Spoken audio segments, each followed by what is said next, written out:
I can't say that the threat is any less. I think our ability to discern it is much improved over what it was in the early part of the 2000 period.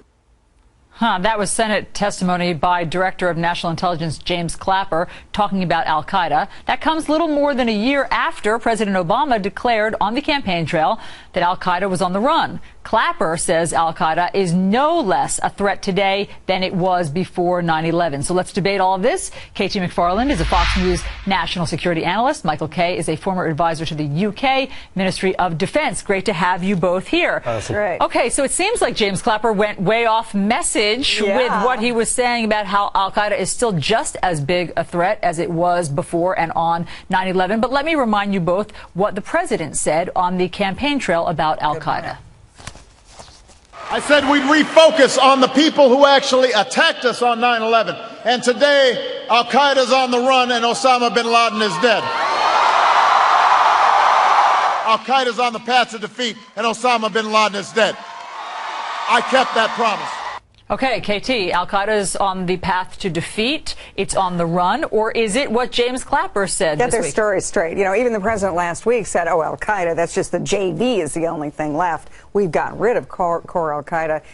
The problem with all this is the mixed message it sends. I mean, I've worked on State of the Union speeches for the defense part for presidents in the past. What the president says at this speech drives budgets. The rest of the government is looking at this and saying, oh, well, the president said they're on the run, they're on the ropes. I guess it's all finished. We don't need to devote the resources we need to looking for al-Qaeda. Let's build more aircraft carriers, whatever. And as a result of that, when we did that in the 70s, we never saw al-Qaeda come because we didn't have the resources that were necessary to find them. So, Michael, which one is right? Is the president right that al-Qaeda's on the run, or is James Clapper right that it's just as big a threat as it ever was? Well, I think the rhetoric here, Alison, is loose language, and I think on the run, I think all these sort of types of strap lines are not very helpful.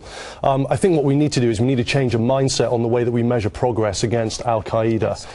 And I think, you know, how we measure that is very complex. For instance, what are al-Qaeda's objectives in the macro perspective? Well, they're to achieve an Islamic caliphate, and they're to achieve various areas where the people come under the state of Islamic law and Sharia law, and they're doing that in the North Caucasus region, they're doing that in Iraq and Syria through ISIS, they're doing that in North Africa through AQ in Maghreb. So they're still as big a threat as ever, is what I hear you saying. They're a worse threat. Well, they're a worse threat, or not? I think the buzzword we should be looking at is containment. I think we're kidding ourselves if we think that military activity alone can defeat, and I use the word loosely, defeat al-Qaeda, because we can't. There are external factors at play here. The first one is ungoverned spaces. We know that al-Qaeda thrive in an ungoverned space, but we also know, it's a double-edged sword, how difficult it is to make an ungoverned space a governed space. We've just seen that in Afghanistan. But the big one, and this is the huge one that we really need to get our heads around, and we're not, is the use of the media and social media by al-Qaeda. Washi, who is the leader of AQ on the Arabian Peninsula, wrote a letter to the head of AQ in Maghreb a couple of years ago, and he said to the leader, use the media. It is our biggest weapon. What are we doing wrong, KT?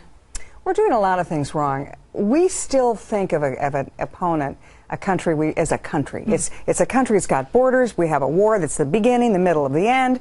We think of peace as the default position. The enemy we're fighting thinks that war is the default position, and that peace is just when you lay down your arms, regroup, figure out how you're going to fight another war. So that's why Afghanistan, for example, we thought we had defeated al-Qaeda. We thought we had defeated the Taliban. They're going to come back the minute we leave. Same thing with Iraq. We thought we had finished that job, and yet we leave, what happens? They come back. We really need to sort of twist our minds around. This is a global war. We have global, now there may not be powerful in the sense of China with nuclear weapons or Russia, but they operate differently in those abandoned spaces. And the other thing that's different that we don't get around, we don't go after civilians and women and children. They do, and that's how they win the propaganda battle. It's terrorism, and terrorists terrorize civilian populations. We don't do that, they do. And I think that's a really important point that Katie makes there, is the fact that they don't play by our rule book. Exactly. And we always will have to. We have to subscribe to the International Criminal Court.